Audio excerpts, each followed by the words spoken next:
கர்த்தர் நல்லவர். ஆமென். ஏசாயா 49வது அதிகாரம் 14வது 15வது வசனம் இன்னைக்கு தியானித்து பார்ப்போம். சீயோனோ, கர்த்தர் என்னை மறந்தார், ஆண்டவர் என்னை கைவிட்டார் என்று சொல்லுகிறார். ஸ்திரியானவள் தன் கர்ப்பத்தின் பிள்ளைக்கு இறங்காமல் தன் பாலகனை மறப்பாளோ? அவர்கள் மறந்தாலும் நான் உங்களை மறப்பதில்லை அப்படின்னு நம்மளுடைய தேவனாகிய ஆண்டவர் நமக்காக உரைக்கிறார். 14வது வசனம் என்ன சொல்லுகிறது? ஆண்டவர் என்னை மறந்துட்டாரு, என்னை கைவிட்டுட்டாருன்னு.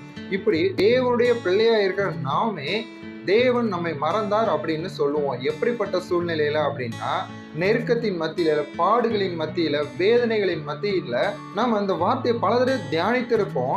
இருந்தாலும் அதை மறந்துட்டு தேவன் என்னை மறந்துட்டாரு, என்னை கைவிட்டுட்டாரு, அவர் என்னை நினைச்சிருந்தா எனக்கு இவ்வளவு சோதனை வந்திருக்குமா, நான் நெருக்கப்படுற சூழ்நிலைக்குள்ள தள்ளப்பட்டிருப்பேனா, இவ்வளவு பாடுகளை அனுபவிப்பேனா அப்படின்னு போட்டு புலம்பி தள்ளிடுவோம். ஆனா 15வது வசனம் தான் தேவனுடைய மனப்பான்மையை வெளிப்படுத்துகிறதா இருக்குது. ஒரு சூழ்நிலையெல்லாம் கரெக்ட் தான், நீ நெருக்கத்துல தான் இருக்க, வேதனையில தான் இருக்கிற, பாடுகள்ல தான் அனுபவித்து கொண்டு இருக்கிற.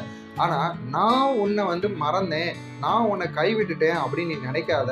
ஸ்திரியானவள் தன் கர்ப்பத்தின் பிள்ளைக்கு இறங்காமல் தன்னுடைய பாலகனை மறப்பாளோ? அவர்கள் கூட மறந்து போகலாம், நான் உன்னை மறக்கிறது இல்லை, நான் உன்னை கைவிடலை அப்படின்னு சொல்லி தேவன் தன்னுடைய அன்பை வெளிப்படுத்துகிற வார்த்தை தான் இந்த 15வது வசனம். இந்த காலகட்டத்தில் நம்ம செய்திகள்ல பல நேரங்கள்ல பார்க்கிறோம், தாயானவள் தன்னுடைய தகாத உறவிற்கு இடைஞ்சலா இருக்கிறாங்க அப்படின்னு சொல்லி 2 வயசு குழந்தை, 3 வயசு குழந்தை, ஏன் 3 மாச குழந்தைய கூட கொலை செய்யற நிலைமையில தான் இன்னைக்குரிய தாய்மார்களின் மனப்பான்மை இருக்கிறது.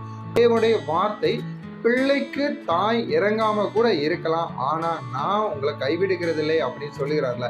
அந்த அன்பை நான் இங்க எடுத்துரைக்கிற விதமா தான் இந்த உதாரணங்களை நான் எடுத்துரைக்கிறேனே தவிர பெண்களை நான் தவறா சித்தரிக்கல. அதனால உங்க வாழ்க்கையில எவ்வளவு போராட்டங்கள், எவ்வளவு பிரச்சனைகள், நெருக்கங்கள் வந்தாலும் ஏன் தேவன் என்னோடு கூட இருக்கிறார், அவர் ஒருபோதும் என்னை மறப்பதில்லை, ஒரு நாளும் என்னை விட்டு விலகுவதில்லை அப்படின்னு தேவன் மேல வைராக்கியம் பாராட்டுங்க.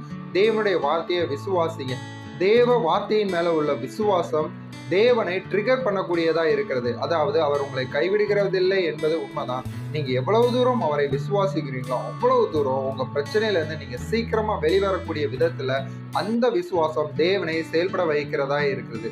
வார்த்தையை நல்லா புரிஞ்சுக்கோங்க. அவர் உங்களை மறப்பதில்லை, அவர் உங்களை கைவிடுவதில்லை, அவர் உங்களை ஒருபோதும் விட்டு விலகுவதில்லை. அவர் உங்க கூடவே தான் இருக்கிறார். எந்த பிரச்சனை வந்தாலும் சரி, தேவன் என்னோடு கூட இருக்கிறார் அப்படின்னு விசுவாசத்தோடு பலங்கொண்டு திடமனதா இருங்க. தாய் மறந்தாலும் அவர் உங்களை மறப்பதில்லை. இந்த வார்த்தை உங்களுக்கு பிரயோஜனமா இருந்திருக்கும் நான் விசுவாசிக்கிறேன். கர்த்தர் உங்களை ஆசீர்வதிப்பாராக. ஆமென்.